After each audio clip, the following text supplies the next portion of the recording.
Okay, thank you, jurors. It's now time for opening statements, so I'm going to turn it over to Ms. Beatty. Thank you, Your Honor.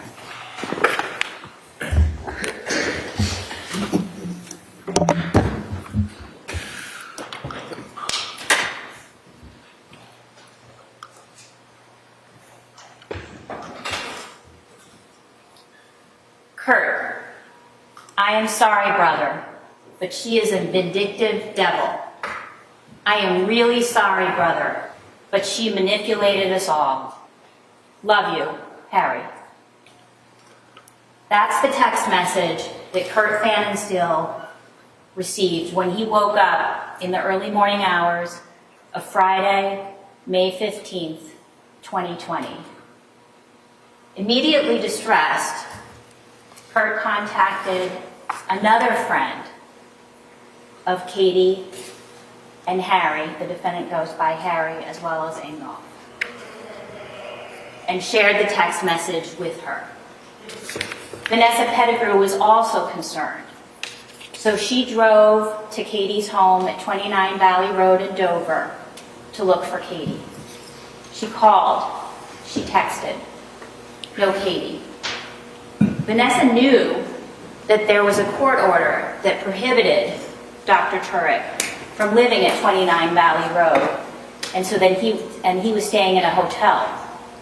So she found the hotel in Dedham, and she drove there. She found the 2 cars that the defendant and Katie shared parked outside. No Katie. She contacted family. She contacted friends.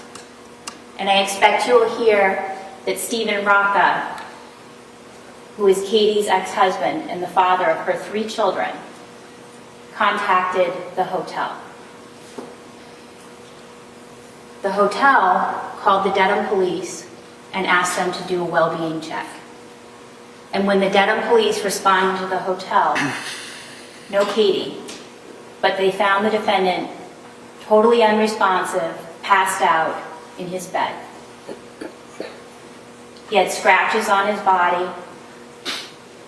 There was knives. There was a liquor bottle.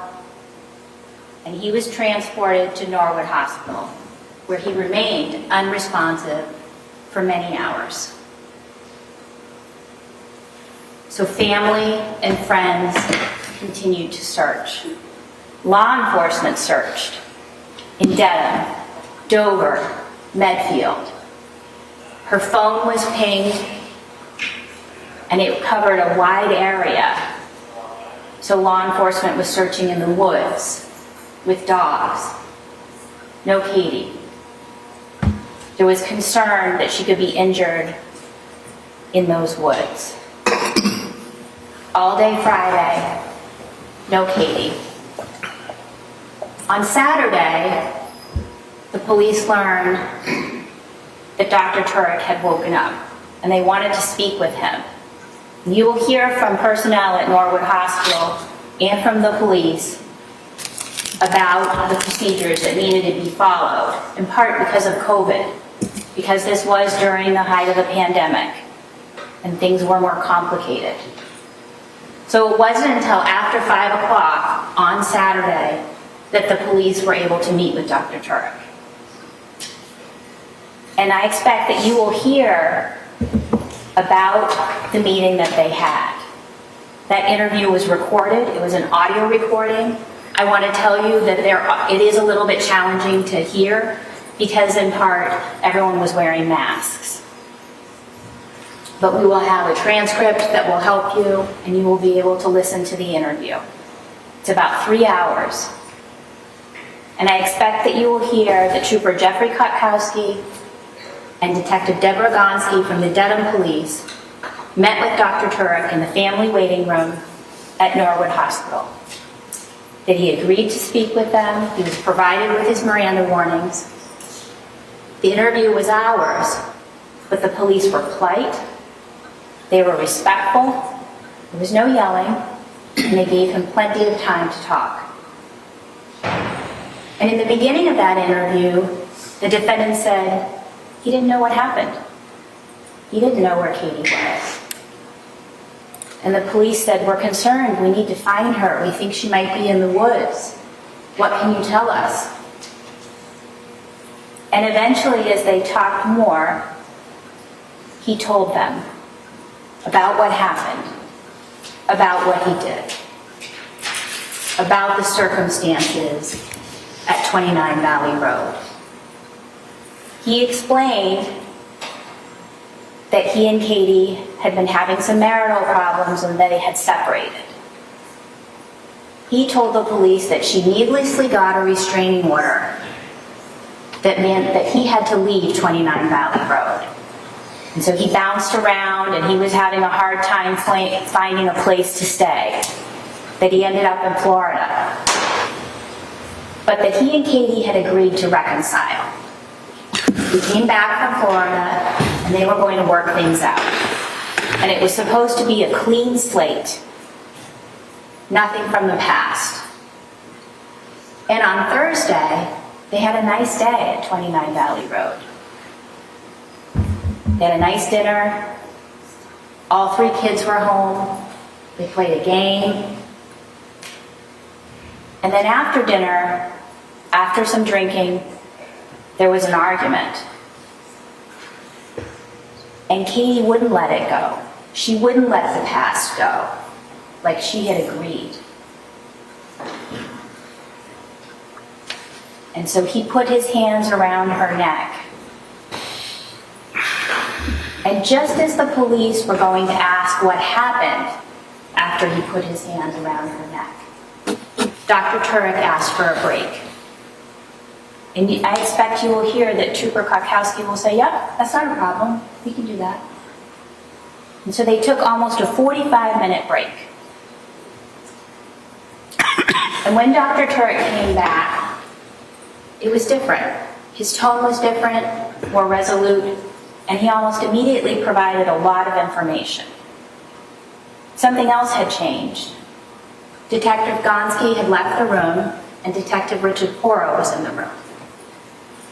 And Dr. Tuerk told the two male police officers that he strangled his wife, that he knew he killed her, that he panicked after he knew she was dead, and he carried her body out of the house. And the police said, "We need to know where she is. We can't leave her out there." And so he told the police directions for how to find her. In the course of this trial, you will hear a lot of information and evidence about the investigation that was conducted before Dr. Tuerk told the police that he strangled his wife and after. You will hear from the police who followed the directions, who went to the pond at 1 Francis Street in the night, in the dark,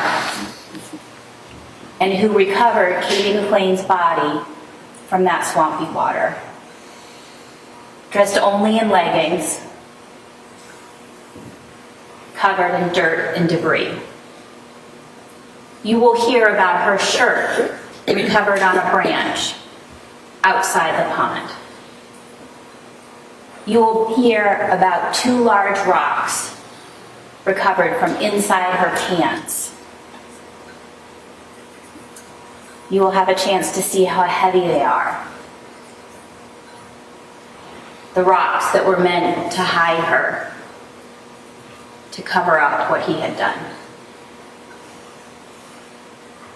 And in the course of this trial, you will hear from the medical examiner who examined Katie McLean's body, who conducted an autopsy, and about her findings of strangulation, of head injury, and from a DNA analyst about the DNA that was found under Katie's fingernails. And in the course of this trial, you will also hear evidence about the defendant's anger towards Katie McLean.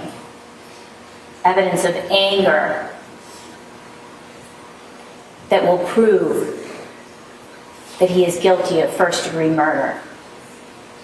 And at the end of this trial, we will return and we will ask you to consider all of the evidence and the law and find the defendant guilty of first-degree murder. Thank you. Thank you, Ms. Beatty.